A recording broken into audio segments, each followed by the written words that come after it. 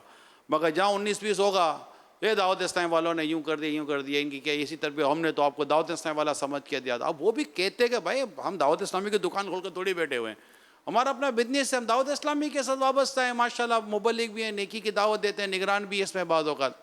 اب ایسی صورتحال میں جو ان کے ساتھ کاروبار یا لین دین کرتے ہیں ان کے لیے کیا آپ ارشاد فرماتے ہیں؟ اور وہ اسلامی بھائی جو دعوت اسلامی کے نگران ہیں, ذمہ داران ہیں, دعوت سے وابستہ ہیں, اور ماشاءاللہ ان کی بھی ایک ظاہر ان کی ایک پہچان تو نہیں ختم ہوتی کہ بھئی دعوت اسلامی والے ہیں یا ایک اسلامی بھائی ہیں نگران ذمہ. اب نگران اور ذمہ داران کے بھی اپنے اپنے کاروبار بزنس ہیں, فیکٹری بھی چلا رہے ہوتے ہیں, اپنا اپنا کاروبار کر رہے ہوتے ہیں, دکانیں چلا رہے ہوتے ہیں. تو دونوں کے تعلق سے آپ کو ایسی رہنمائی فرمائے تاکہ مدینہ ہوتا ہے, مکہ مدینہ اور بغداد بریلی بھی ہو جائے حضور. ماشاء اللہ الکریم. کاروبار تو کرنا ہی ہے نا, ہم نے کوئی سب کے لیے تنخواہیں تھوڑی جاری کی ہے. تو کاروبار کرنا ہے, بلکہ پہلے سے کاروبار کر رہے ہوتے ہیں اور پھر یہ دعوت اسلامی کے ماحول میں آتے ہیں. تو اس میں تاجران بھی ہیں اور خریداران بھی ہیں, دونوں ہیں. اور جو خریدار ہے وہ بھی آگے جا کر وہ گروہ تجار میں سے ہوتا ہے, یہ بھی ہوتا ہے, کوئی ہول سیلر ہوتا ہے, کوئی ریٹیلر ہوتا ہے. تو طرح طرح کے لوگ اس میں دعوت اسلامی میں اسلامی بھائی شامل ہیں. اسلامی بہنیں بھی اپنے طور پر کچھ نہ کچھ کسب کرتی ہوں گی. تو ان سب کو چاہیے کہ جو کاروبار کر رہے ہیں اس کاروبار کو نظر ثانی کر لیں کہ یہ 100% حلال ہے یا اس میں کوئی کمزوری ہے, کوئی معیوب معاملہ تو نہیں ہے اس میں, یہ دونوں دیکھ لیں. اس طرح خریدار بھی ایسا کوئی معاملہ دیکھ لیں کہ جس ایسا کوئی بھی انداز فریقین میں نہ ہو کہ جس سے آپ کی اپنی دعوت اسلامی کو بٹا لگے. جیسے لوگ اپنے خاندان کی بڑی ناک رکھتے ہیں, عزت رکھتے ہیں, یار اپنا خاندان بدنام ہو جائے گا. تو ایسی چیز سے وہ جو سمجھدار لوگ ہوتے ہیں, غیرت مند, وہ بچتے ہیں. تو دعوت اسلامی ہے ہمارا خاندان کیا, ہمارا مائی باپ جو کچھ ہے دعوت اسلامی ہے, اوڑھنا بچھونا. تو کسی طرح سے بھی اس میں نقصان نہ کریں, نقصان نہ ہو. اب جیسے کہ آپ نے اس میں ادھاریاں بھی چل رہی ہوتی ہیں.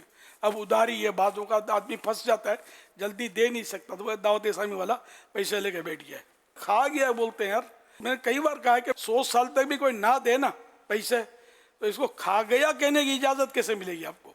وہ مجبور ہوگا, جب تک یہ خود نہیں کہتا کہ میں نہیں دوں گا, یا جو ہو سکے کر لے. یہ بھی بولنے والے بولتے ہیں. اس کو تو چلو یہ لقب مل سکتا ہے, یہ کھا گیا, خود بول رہا ہے. لیکن جو بیچارہ بولتا ہے کہ میں یار دے دوں گا, اس کو ہم کھا گیا, دبا لیے پیسے, اب جھوٹے بہانے کرتا ہے. اور یہ الزامات ہمیں آخرت میں مہنگے پڑ سکتے ہیں, تہمتیں یہ.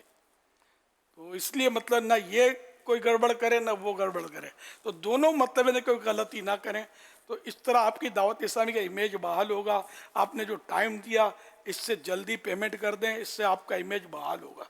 کہ مثلا 1 مہینے میں پیمنٹ کرنی تھی اور آپ نے 25 دن میں پیمنٹ کر دی, تو آپ کا بھی نام ہوگا. اور اس میں آپ کے کاروبار میں بھی برکت ملے گی کہ یار یہ دعوت اسلامی والے ہیں, یار لٹکاتے نہیں ہیں. پھر وہ 5 دن پہلے پیمنٹ کر دی, یار یہ کمال ہو گیا یار, تو پہلا آدمی دیکھا ایسا. تو آپ اس طرح اگر کریں گے تو مدینہ. باقی یہ تو ہے کہ کاروبار تو کرنا ہی ہے, ظاہر سب نے روزی روزگار کے لیے کرنا ہی ہوتا ہے, انڈرسٹوڈ ہے, نہ کسی پر پابندی ہے کاروبار پر. اللہ پاک سب کو برکتیں دیں. اور بس ایک دوسرے پہ اگر کوئی بالفرض کوئی چیٹنگ ہو گئی کسی کے ساتھ, خدا نخواستہ, تو ابھی آپ اس بات کو سوچیں کہ آپ کے گھر کے کسی فرد نے کوئی گھپلا کر دیا, کوئی مسئلہ کر دیا, سگے بھائی نے, سگی بہن نے, امی نے, ابو نے کوئی مسئلہ کر دیا ایسا, آپ عوام میں نہیں بتائیں گے کہ میری ماں ایسی نہ میرا باپ ایسا. جو بتایا اس کو لوگ اچھا نہیں سمجھیں گے. تو یہ دعوت اسلامی ہے, اگر کوئی اس نے کر دیا تو یہ اس فرد کا جرم ہے, نہ کہ پوری دعوت اسلامی خراب. یہ دعوت اسلامی تو بعد میں نا, پہلے مسلمان تو ہے نا. اب مسلمان نے کوئی آپ کے ساتھ کر دی چیٹنگ, تو کیا اسلام کو برا بھلا بولو گے یار, اسلام کو بدنام کرو گے؟ اس مسلمان فرد تک ہی آپ رکھیں گے. تو اسی طرح دعوت اسلامی والے نے بھی کچھ کر دیا تو دعوت اسلامی کے